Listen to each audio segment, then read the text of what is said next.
Hello guys, I'm doing a tutorial on how you can make a CarX map using Blender. I've been a user of Blender myself for a very long time, but I've only come across the map making of CarX only like in the past week because I found finding tutorials and resources online very challenging. I don't think there's much people doing this stuff, I guess, for this community. This is why I'm doing a tutorial myself, and I'm hoping to bring this community together so we can build more maps. So let's hop right into the game. This is the livery that I made, by the way. So let's load into the map that I made. Let you guys see. Alright, if you don't know already, in order to load in external maps, you are going to have this Kino mod. There's a bunch of videos online to teach you how you're supposed to install this mod. I'm not going to do that tutorial in this video, but right now I'm going to load in this test map, which I made. So this is the kind of map you expect you will be making,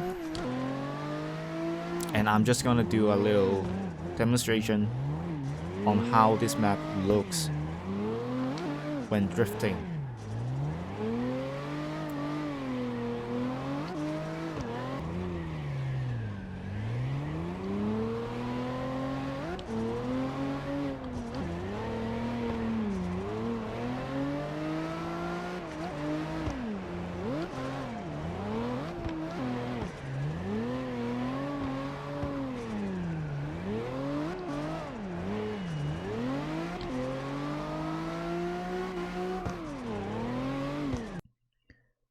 So now we're back in Blender. I am going to show you how this track looks inside Blender. Which you see, I've made it around these terrains, which is not that simple to make. So I don't think I'm doing a tutorial over that in this video, but maybe in the future. Yeah, another thing is that you see I cannot see the map fully when it is too big. So what what we have to do is, there's a panel on your right side. If you don't see it, just press N on your keyboard. That opens up this panel. All we have to change is the clip end right here. I'm going to set it to a really large number so that it renders all that thing. And yeah, that's about it. So what I'm going to go through is that first of all, you need to include this plugin CarX Mod Tools for Blender in order to export the maps. In case you don't have it, go to Edit, Preferences, just search CarX and check the box. And by the way, if you don't see it, I don't know if you guys will see it or not, because I've installed it using the zip file. So if you don't have it, after searching, just search this online, or maybe I think I'll include a link in the description where you can download the zip in their GitHub repository, and you just install it that way with the zip file. Anyway, this panel is going to help you export the blend file into this readable .obj file for CarX, the game itself. And then I'm going to explain the roads to you. I actually made two types of roads. Let's press 7, go back to top view. The kind of roads that I made, first, it is that low-res road, which we expect to make at first. Yeah, I'm going to go through that process with you guys and maybe add a bit other details and theories in this tutorial. The bad thing about this type of road is that you see it is kind of low resolution, lacking resolution, because if you don't make these corners infinite number of edges or vertices, they are going to look like this, which is which you can see this corner and flat bits of uh, the curve, which we don't want to see in game. So what I've done is that I have used curves. I've used paths, which is Blender's feature. Right here, you can see I have made this track using just simple nodes, a dozen of nodes, maybe, few of them. I don't have to make them really close together. I can just, like, as you see here, this one and that one, that is very far apart. Also, for larger curves, I can move these nodes very far apart. It doesn't matter. So what happens if we want to change how the road goes? Instead of straight, what if I want it to go like curving inwards? See how easy that is. I just selected the vertex and move it inwards, and that's it. It's all smooth and high resolution. This is just amazing. And the other thing is that if I want it to go like upwards, I can't do that because I've set it to 2D. If I set it to 3D, see, it's still smooth and all that. This is great stuff. So, yeah, this is the thing I've been doing. I've been experimenting with, and I hope I could teach you guys that at the end of this tutorial. But I mean, before that, we will still do the easy version first. So now that we're going to begin making the actual track ourselves, we are going to create a new file. So what we're going to do, go to Files, New, and General. So here we have some cameras, default cube, and a light source, which we don't want. So what we do is that we select all, press X, and click delete. So we have a blank space. And after that, we go to top view by pressing 7 and Shift A to add a plane. The plane acts as the road, the first part of the road, a chunk of the road actually. So on the bottom left corner, you see it is by default 2 meters wide. What we're going to do, we are going to set it to 10, something around 10. Yeah. And it is because that a 10-meter wide road is going to be easier to drift on. I mean, it's not like easy, but it's more suitable for a road to be 10 meters. If we are making a drift track, of course. So now we have the square. We are going to plan how our track is looking. We are going to start actually planning how the road is going to look like. So let's press 7 to go back to top view, and we can start using the tool on your left side, which is called Annotate. This tool allows us to draw on the surface. We're going to start by drawing a straight line because I want the track to be straight at first, and then slightly turn to a curve. I don't know, I'll just keep it small. I'll just keep the track small. Let's do it this way then. Yeah, so now we have the plan of the track. How are we going to make the square shaped like the track? In Blender, we have an edit mode where we can change how a shape looks. Whereas in object mode, we cannot do that. We can only do stuff like moving it around, scale it up and down, or rotate it. Just a simple transformation task. But if you press tab on your keyboard, you can switch between object mode and edit mode, or you can just click it on the upper left corner of your screen. So we are in the edit mode already, and we can choose different vertices, different edges, or just the face of the mesh. How do we switch what we are going to select? We use the actually 1, 2, 3 on the keyboard, the numbers above QWERTY, not the numbers on the numpad. If you press 1, 2, 3, 1, we are in the vertex select mode, as you can see on the upper left corner as well. And yeah, you can click that, but I usually use 1, 2, 3.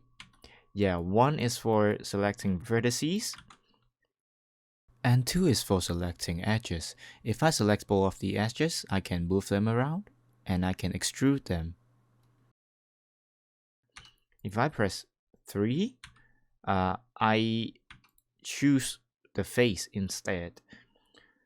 So for this, I am mainly going to use the edge select tool, which is the one when you press 2, you go into edge select tool.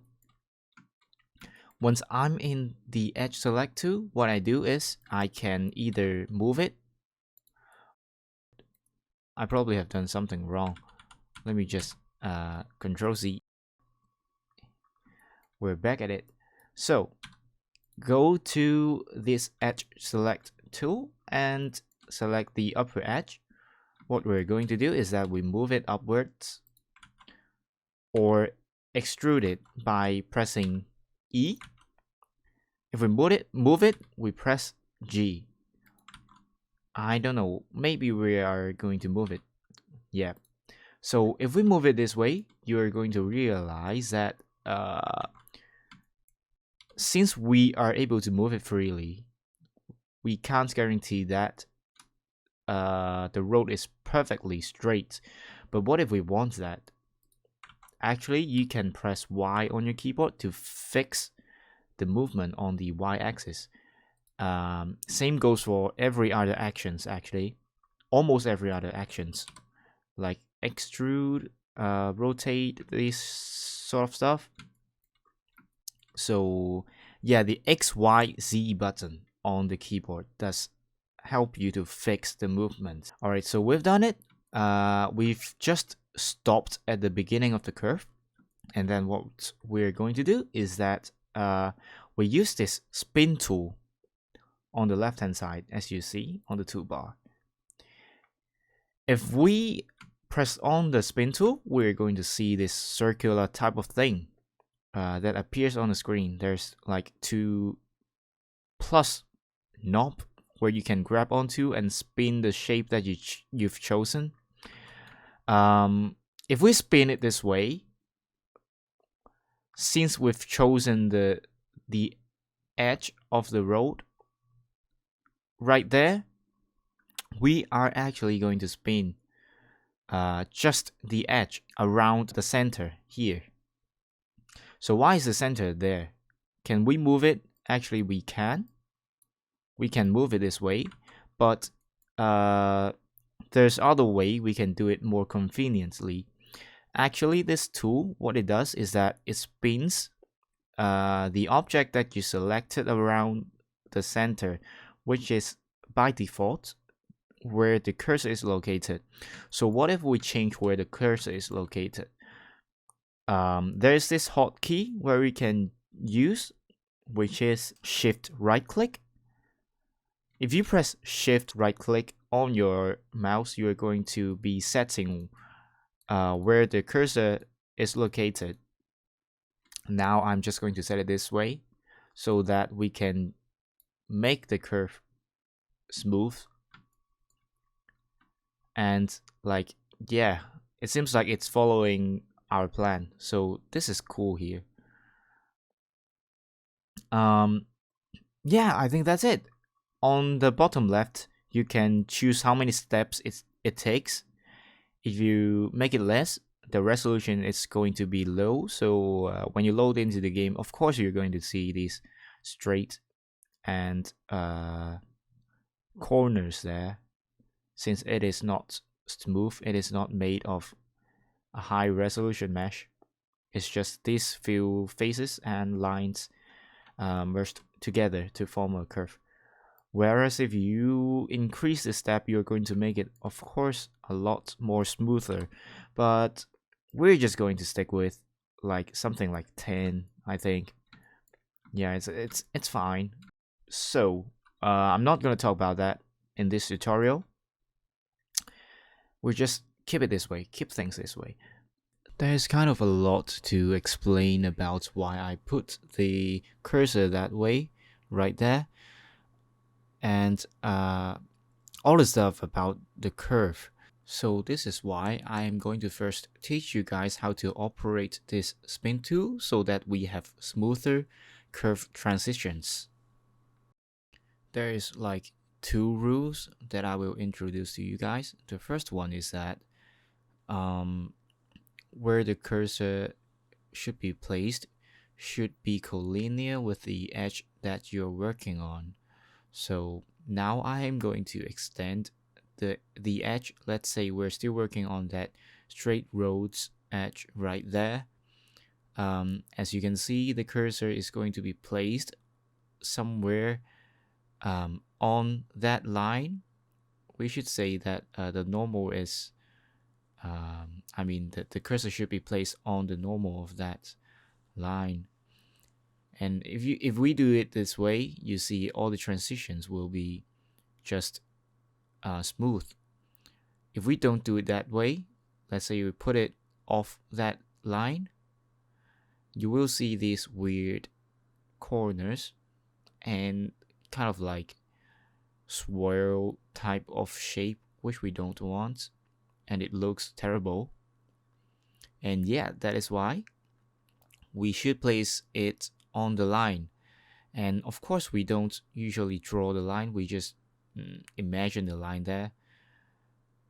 And whenever we feel comfortable with our naked eye, I think that's fine. And the next thing is that for the upper curve, about where we should be putting our cursor on for a larger curve, actually what I do is that I usually imagine a larger circle that covers the whole curve up there. Now I'm going to I'm going to draw another circle with another color.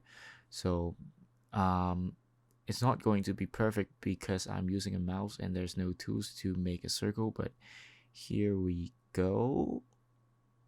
Yeah. So usually the cursor will be somewhere around the center of the circle,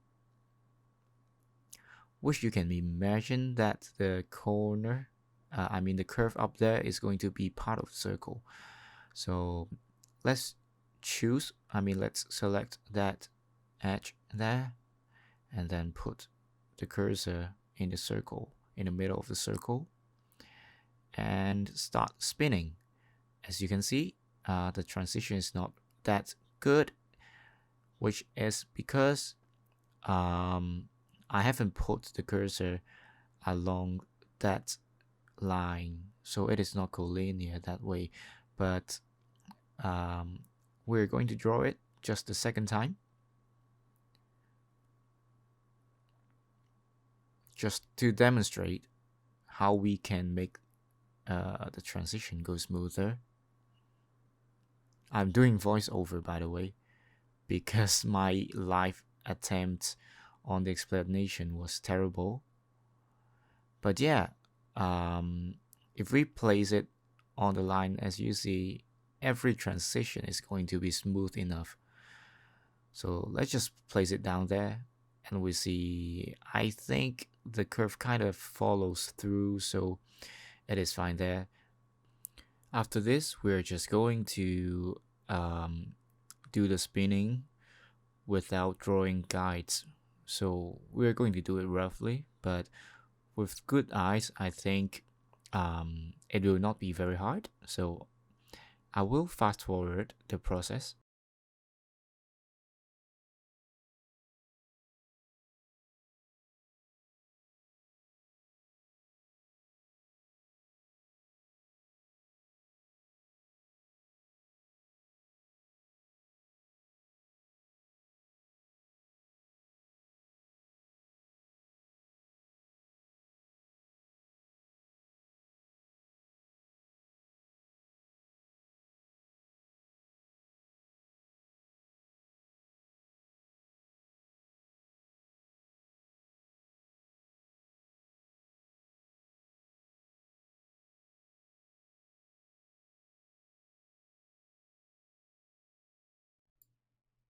And we are almost.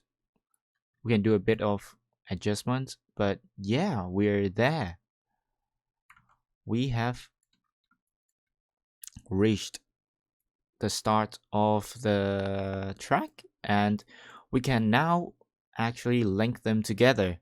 Actually, there's a really simple method where you just when you've bring the end and the start of the track close enough, you can just choose both ends and press F. Oh, I didn't mention it. In case you don't know, how you choose multiple items is that you press Shift and click on them. Just click on them, and then you will choose all of them. So press F is that means that you create a face between two edges. Of course, you can select 4 vertices and create this face, but whatever. So now we have this completely flat track, which is what we want. And I'm going to handle some problems here. If you guys made some problem, this is how we're going to make it. Let's say you've made some mistake and some vertices or edges sticked upwards, which made your track not flat. So what we're going to do now is that we're not going to use a spin tool anymore because we've done with the track already. What we're going to do is that we press A on the keyboard, we choose everything. Yep, everything. And then we press S to scale it up and down, but we don't want to scale it horizontally. We just want to scale it along the Z axis, which is the up and down axis. So if we press Z on the keyboard, we see the blue line appears. And then we can press 0 on our keyboard. Yep. And enter to scale down everything to make it stick with the 2D plane. Yep. And that's it. That's almost it. And I still have to teach you guys how you export this to the game. So I've mentioned about this mod, this CarX Mod Tools for Blender. If you go back to object mode, you will be able to see it on the right side. If you don't, maybe it's collapsed. So if you press N on the keyboard, you are going to open this up again. And then you do the export. Before you do that, I am going to explain some buttons over there. There's a lot of buttons. And I'm not going to explain all of them. I'm just going to tell you that after selecting the road, if you press asphalt, you see there inside the collection, the plane, the name is actually changed to road underline plane. If we change it, anything else is just gonna change the physics of the track itself. We're just going to keep it asphalt. And then we are going to set the spawn point, which we want to be on the straight road actually. So if we go back to the top view, we place the cursor right here, or I don't know, anywhere on the road, just anywhere on the road. we press spawn, we will be able to put the spawn on where the cursor is located. So now we are going to move the spawn upwards by pressing G and Z. Yep, move it upwards so that, you know, just ensure that the car doesn't clip through the road when we are spawned. Just that simple. And then we can do the export to the path. So what the path is that if you go to where the game is located in your Steam apps file, you should have this Kino mod installed so that you can load in maps, right?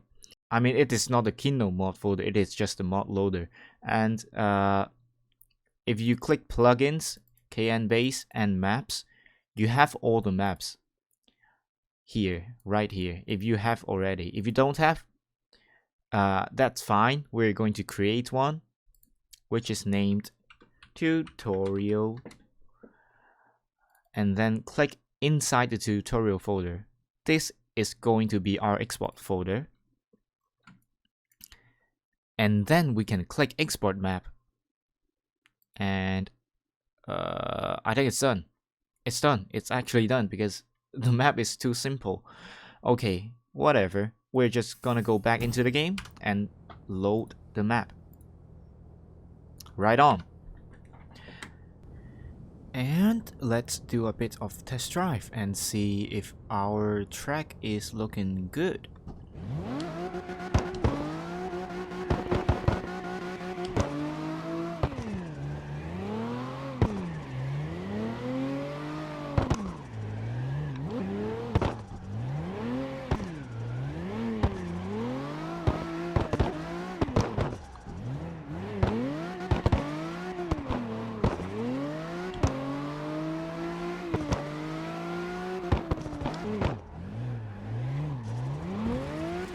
Oops.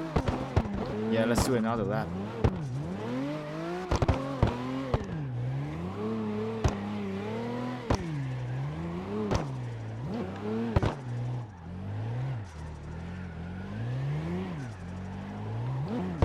So tight. It's a bit challenging, but I love it.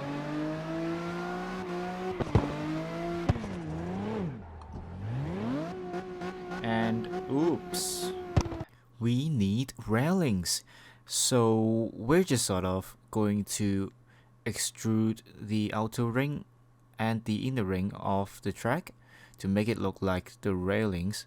It's just something to prevent you, to block you off from falling to the void. Here's how you're going to do it. Select the outer rings. Using Alt click, you can select the whole ring. We are going to Shift Alt the outer ring and Shift Alt click the inner ring to select both rings together. And then we are going to press E so that we can extrude them. And then press Z to fix them in the Z axis. So now we have like a really small railing, which is going to probably work. And apart from that, we are going to add a plane. Let's go to this top view mode first, actually. Let's add a plane. It is going to be the ground of the whole track. I'm going to make it a bit bigger. Yep. And I will move it a little bit downwards just so they won't collide. I mean, the physics won't collide. I hope. And then we go back to object mode. We can export the map again. Yep, as you see, it is loaded. And for tradition, we're going to do a test drive again. I think it's pretty good, actually. I think this track is pretty good.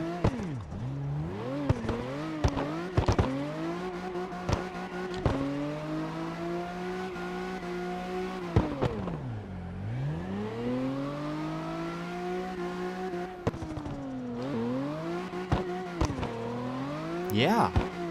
All right, I'm just gonna stop here and go back to Blender. And that's about it. We've gone through the basic stuffs, and this is going to be the first bit of the tutorial. I will leave these curvy roads, I mean using curves for roads technique for the next tutorial, I believe, because I thought that was a bit more to explain. And if you're more familiar with Blender, you can add the decorations and all that cosmetic stuffs with textures by yourself. I'm not even that good with textures. And I think this is about it for the end of this video. If you guys have any questions, just leave them in the comments.